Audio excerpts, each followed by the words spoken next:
Review kayo. chemical dilution. Mag-review kayo. Dilution ng Pinakamagaling sa sa amin. IC3 Same lang kasi yung assessment ml of 50. water. Tsaka 330 ml sa 500 ml ng pen. Yun. 30 30 ml na ml na ito. na 500 ml na Kagagaling.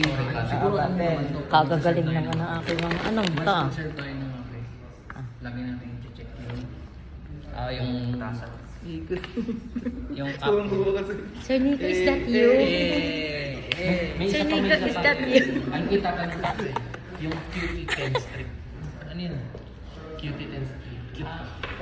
Q10? strip. Siya yung ginagamit para Yung SS131. So, ang alaga ko ba is 200 Ang seryoso Nico, yun. Kasi wala ko pala. Yung ginagawa niya, kasi wala ko pala yung 200. Mas gwapo naman to. Yung tapang ngayon, yung tapang na chemical yun. Kung pasok doon. Lalo naman to mapangis. Gano'n? Parang tig. Gano'n